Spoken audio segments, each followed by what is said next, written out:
우리 팀 혹시 무슨 일인지 알아요? 난리 났었어요.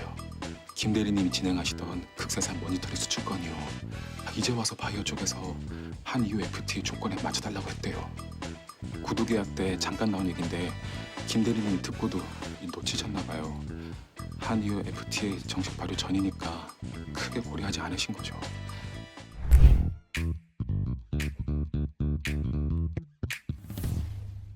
안녕하세요, 장요한입니다. 안녕하세요, 김한웅입니다. 안녕하세요, 강병훈입니다. 오늘은 저희가 미생 편을 준비해봤습니다. 다들 미생 보셨나요? 저는 봤습니다. 재밌게 봤죠. 미생이 언제 나온지 알아? 나 공부할 때 아니야. 우리 합격하고 합격하고 나서 나왔다고? A1 다닐 때 아 그래? 제일 큰 관세법인을 다녔었잖아요. 그때 우리 입사 첫 해인가 두 번째 미생이 나와서 감정이입이 되고, 미생 배경이 어디냐면 무역회사에서 벌어지는 일인데 우리가 관세사다 보니까 무역회사의 업무들이나 미생에서 나오는 모든 용어들 우리가 막 공부하고 실무에서 쓰던 것들이 나오니까 더 감정이입이 됐었지. 어떤 장면이 제일 기억에 남아요? 오징어 젓갈 컨테이너 젓갈 당할 들어가고 때? 이제 젓갈 꼴뚜기 당하고. 섞인 거 이제 그거 찾는다고 들어가서 막 뒤지고 있을 때 그 장면이 가장 기억에 납니다. 뭔가 약간 짠한데? 그런 기억이 있어? 장그래가 약간 낙하산이라는 이유로 약간 따돌림 아닌 따돌림 같은 거를 받는 상황이라서 그게 더 기억이 나는 것 같아요. 병훈이는? 어떤 장면이라기보다는 이게 이제 어떤 상사에 대한 이야기니까 그 상사맨들을 설명해주는 장면들이 있어요. 무에서 유를 창조한다 막 이런 얘기를 해주면서 상사맨들의 일상생활을 말해주는 장면이 있거든. 그걸 보면서 나도 옛날에는 저런 거 한번 해보고 싶었는데 라는 생각을 많이 했지. 무역을 또 했었잖아. 그건 뭔가 떼다 팔았죠.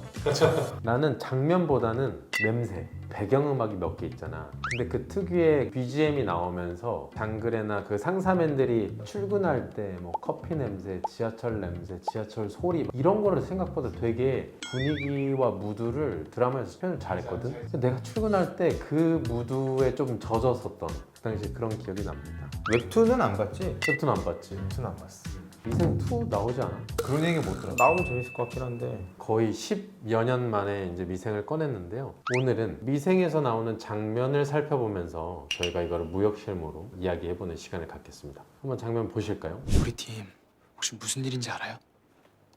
난리 났었어요. 김 대리님이 진행하시던 극세사 모니터링 수출 건이요.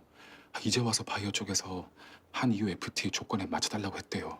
지금 장면에서 김 대리님이 진행하시던 극세사, 그게 먼저 바이오 쪽에서 한유 FTA 조건에 맞춰달라고 했는데 그걸 못 맞춰서 큰일이 났다라는 이야기가 나왔어요. 한유 FTA 조건이 뭐예요, 여기서 말하는? 한이유 FTA 같은 경우는 우리가 원산지 증명서 같은 경우에는 기간 발급과 자율 발급이 있는데 한이유 FTA 같은 경우에는 자율 발급 방식을 채택하고 있는 FTA이고, 그리고 이 자율 발급 원산지 증명서를 작성하는 방법은 따로 원산지 증명서를 만드는 게 아니고 상업 서류에 이제 EU랑 우리나라가 정한 문구를 기재하는 걸로 원산지 증명서를 가름할 수 있다. 이러한 문구는 어디에 적혀야 되냐면 상업 서류라고 말씀을 드렸는데, 상업 서류는 인보이스와 패킹 리스트, 물품 인도 증서, 즉 BL에는 표기하면 그건 이제 의미가 없는 거고 꼭 상업 서류에만 표기를 해야 된다라는 걸 주의를 해야 됩니다. 그리고 또 하나 중요한 요건이 금액 기준이 있는데 6,000유로를 초과하는 경우에는 인증 수출자 번호가 필수로 요구된다는 점, 이 부분이 중요합니다. 인보이스 밸류가 6,000유로를 초과해야 된다.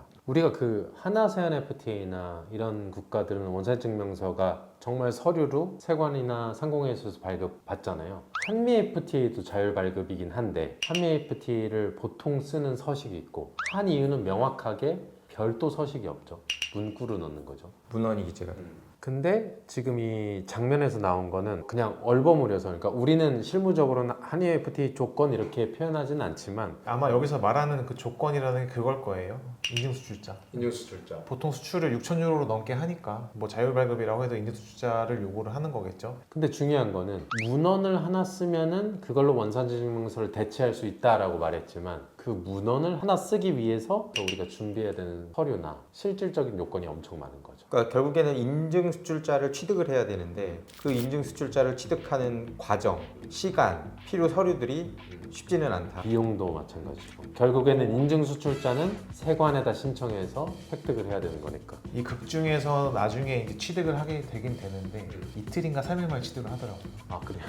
드라마가 이제 현실을 반영하지 못했다. 보면서 약간 갸우뚱해지는 현실과의 괴리. 저러니까 화주분들이 우리한테 그렇게 아, 드라마니까 넘어가시죠. 인증수자 몇층 걸리나요? 인증받는데? 최소 2주는 봐야죠. 정말 빠르게 했을 때. 다음 장면 보겠습니다. 구두 계약 때 잠깐 나온 얘긴데 김 대리님이 듣고도 놓치셨나 봐요. 구두 계약이라고 나왔네요. 구두 계약 들어본 적 있어요? 공부할 때. 공부할 때. 아니 내가 다음 달에 이사하는데 이사도 구두 계약은 안 하지. 이사도 왜냐면은 저기 금액이 크니까. 구두 계약은 보통 언제 하냐면은 친구들끼리 내기할 때. 5만 원 방? 이거 약간 전문적인 뎁스에 있는 내용인데 CISG라고 국제 물품 매매 계약에 관한 유엔 협약에서 나오는 건데 계약이 이루어지려면은 청약자의 청약과 피청약자의 승낙이 있어야 되는 거죠. 그거를 보통 우리가 너무 법적인 용어긴 하지만 물품 매매 계약이잖아요. 수출자와 수입자가 계약을 맺을 때 이거 물건을 내가 사고 싶다, 돈 지급할게, 이거를 구두 계약하는 경우는 못 본 것 같아요. 보통 이제 계약서를 실제로 쓰진 않다고 하더라도 인보이싱을 하죠. 보통 요새 흔하게 사용하는 게 알리에서 사업자들이 물건을 살 때 왓츠앱이죠, 왓츠앱. 어떻게 보면 왓츠앱이 구두 계약의 느낌이긴 해. 통화로 해야 되는데 왓츠앱을 통해서 메신저로 얘기한다라는 게 약간 구두 계약에 가까운데, 구두 계약이라는 건 말 그대로 어떤 말로써 한다라는 건데 실제로는 요식행위가 필요하죠. 구두 계약했다가 문제 생기면은 복구할 수 있는 방법 자체가 없잖아요. 그래서 왓츠앱으로라도 그런 이야기들을 나누는 것들이 다 기록 형태로 남아 있거나, 또는 조금 더 금액이 크다라고 하면은 계약서나 뭐 인보이스를 작성해서 그런 세부적인 조건들을 넣어야 되긴 하겠죠. 정말 오랜만에, 이거는 5년 만에 본 것 같아요. 구두 계약. CISG. 다음 장면 한번 봐보겠습니다. 한EU FTA 정식 발효 전이니까 크게 고려하지 않으신 거죠. 발효 전. 발효 전? 이 드라마 방영할 때가 발효 전이었나 보다. 2011년에 발효가 됐으니까 극중 상황이 아마 그랬을 것 같아요. 그러니까 발효 전에 계약을 하고 지금 발효가 된 다음에 선적을 하고 있는 건데 놓쳤다는 거니까. 그렇죠. 선적이 내일인데 인증수출자를 취득 가능할까? 그러니까 지금 이 극 중에서 바로 발효 전인데 선적이 끝났다 그랬잖아요. 여기서 선적이 끝났다라는 거는 BL에 온보드 데이트가 찍혔다는 거잖아. 그러면은 FTA 발효일과 이 선적일 간에 뭐가 선행이 돼야 되는 거예요? 정리를 하면은 아까 한일 FTA 조건 중에 6천 유로를 초과하는 선적권에 대해서는 인증수출자 넘버가 필요하다고 했는데, 근데 요거는 어쨌든 6천 유로가 넘을 거니까 원칙적으로 인증수출자 취득 시점은 물품이 선적되기 전에, 결국에는 물건을 싣기 전이죠. 그때 취득이 됐어야 됐는데 2011년도에 우리나라랑 EU랑 협상을 한 거예요. 선적한 후에 취득한 것에 대해서도 우리가 인정을 해주자라고 해서 협약을 맺었고, 거기에 대해서 결론적으로 말씀드리면은 합의에 따라서 상대국의 수입 신고가 수리된 후에도 인증수출자를 취득을 하게 되면은 그거에 대해서 인정을 해주게 되는 거예요. 지금도. 그렇죠. 그러니까 실질적으로 이 지금은 그런 일이 없지. 아니죠. 아니 이 한이유. 그러니까 물건이 먼저 나가고 지금도 우리가 가능한 거죠. 지금도 적용이 되는구나. 사후 적용을 하면 되는 거니까. 그러니까 이 걱 중에서도 사실은 뭔가를 선적을 딜레이하고 할 필요가 없었던 거예요. 이게 어쨌든 지금은 안 나오는데 선적이 나중에 딜레이가 되거든요. 관세사한테 물어봤어야지 바로.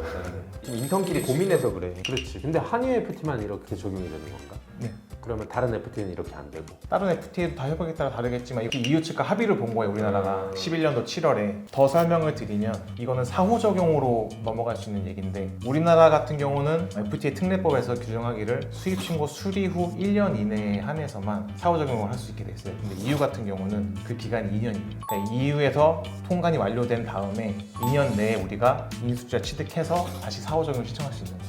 이거 아주 중요한 정보입니다. 실제로 우리나라에서 EU 국가로 수출을 할 때 인증수출자가 없어서 현지에서 관세를 냈다고 하더라도 2년 이내에만 인증수출자를 취득해서 상업서류에다가 원산지 문헌을 기재해서 수입자 측으로 넘기면은 수입자가 납부한 관세를 돌려받을 수 있습니다. 정확한 기간은 통관 시점으로부터 2년이에요. 수입신고 수리 시점. 뭐 우리나라 같은 거 수입신고 수리라고 표현을 하지만 EU의 뭐 그쪽 관세법까지 우리가 모르니까 정확한 표현은 통관 시점이라고. 이거 아주 중요한 정보네요. 네, 이번 편을 통해서 아주 좀 짤막하게 나왔죠. 한EU FTA 조건에 준수하지 못했다라는 장면으로 저희가 한EU FTA에 대해서 간략하게 살펴봤고요. 인증수출자라는 것, 그리고 6,000유로 초과했을 때 인증수출자를 취득해야만 한EU FTA를 적용받을 수 있는 원산지 문헌을 기재할 수 있다. 이런 식으로 가볍게 좀 살펴봤습니다. 감사합니다.